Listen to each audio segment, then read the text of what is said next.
Hello, welcome to the Sound of Science, the place where we deconstruct unscientific bogus and silly scams. Let's go get them.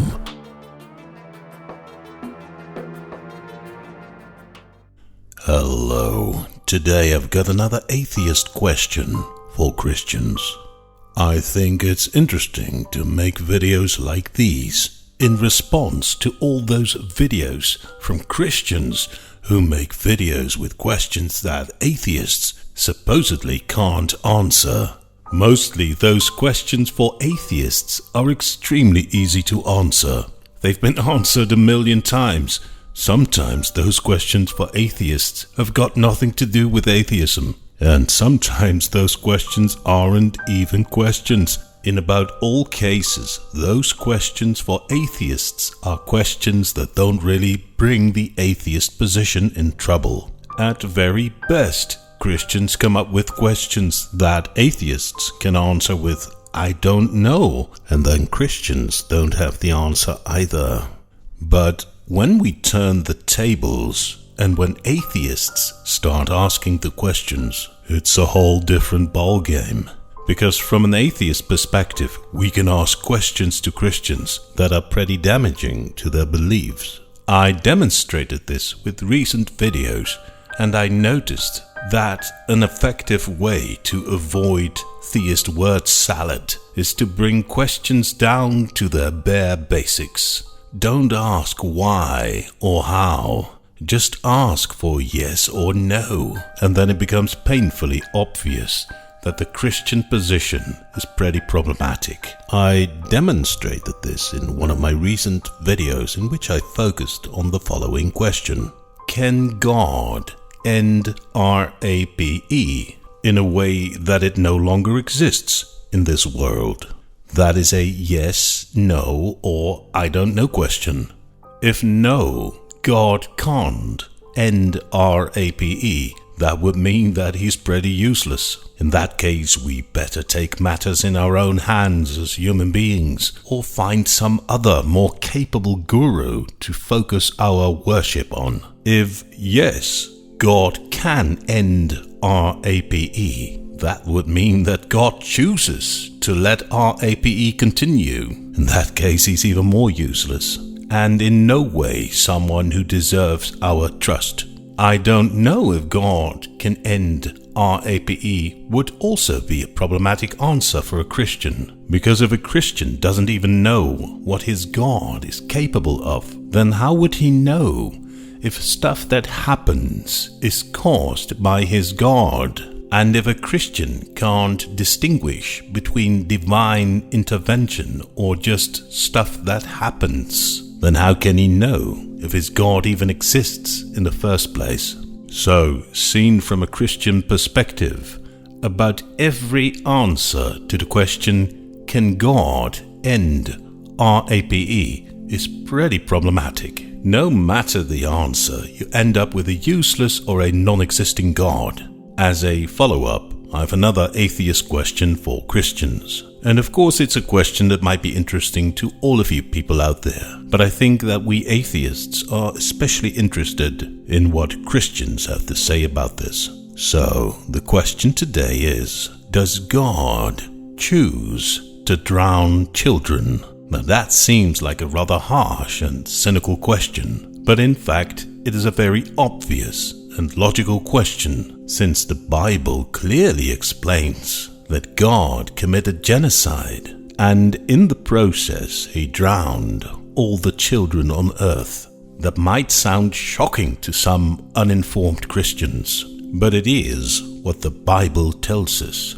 And since Christians so often quote from the Bible in order to justify their problematic views, I suppose most Christians value the words of the Bible and regard the words of the Bible as true.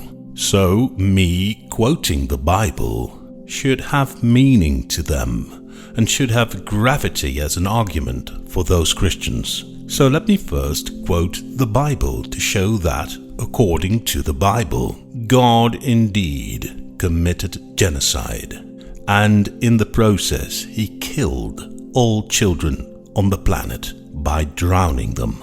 We only have to go to Genesis 6 and 7 to see how that plays out. The King James Version of Genesis 6:17 says, "And behold, I, even I, do bring a flood of waters upon the earth, to destroy all flesh, wherein is the breath of life, from under heaven, and everything that is in the earth shall die." This shows that it actually is God's completely clear intention to kill everyone on earth. He doesn't make any exception for children. So it is his plan to kill all children on earth by drowning them. That is one of his objectives. And then we can read a recurrence of his plan in Genesis 7:4. "And I will cause it to rain upon the earth 40 days and 40 nights, and every living substance that I've made will I destroy of the face of the earth." So he doesn't say it once. God says it twice.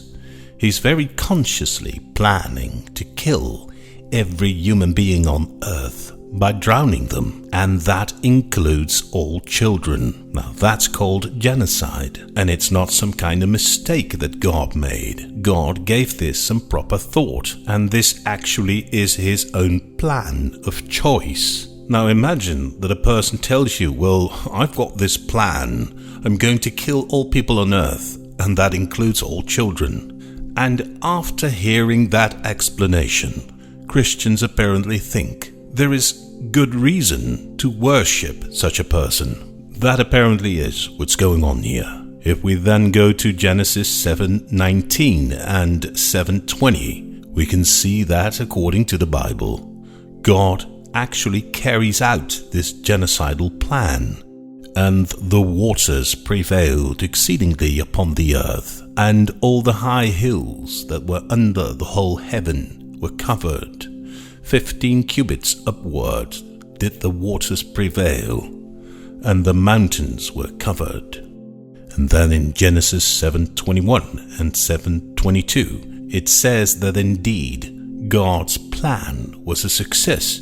He effectively killed all human beings on earth, and that includes all children.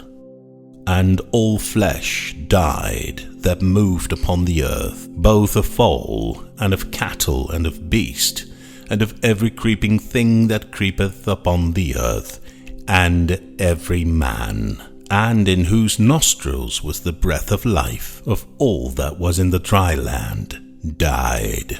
And every living substance was destroyed, which was upon the face of the ground, both man and cattle, and the creeping things, and the fowl of the heaven. And they were destroyed from the earth, and Noah only remained alive, and they that were with him in the ark." Now remember that if you are a Christian, and if you think that what the Bible says is true, then you believe that your God chose to kill all children on earth by drowning them. So you worship someone who deliberately kills children by drowning them. If you are a Christian, then you believe there is no power greater than your God. So no one could have forced God to kill all children on earth. That was a decision of his own making. Now, of course, despite all the crystal clear explanation that I provided, and using the Bible to support this statement, there of course will be Christians out there who want to deny this, because it really doesn't look very well if you worship a God who chooses to kill all children on earth by drowning them. So therefore, the opportunity I give to those Christians is to rephrase my statement in a question. And that is the question for today. Does God choose to drown children? So now it's a question. I think all of us, both theists and atheists, are very much interested in how Christians answer this question. So I think we're all waiting for your answers, and of course, everyone, including atheists, will gladly respond to those answers. Thanks for your time. Oh, and I forgot. Now that you've reached the end of the video, have you subscribed yet? Because if you like my content and my style and my approach, then please feel welcome to subscribe to my channel. If more people subscribe, YouTube will recommend my videos to more viewers, and then more people will hear my message. So thanks in advance, and I'll see you around.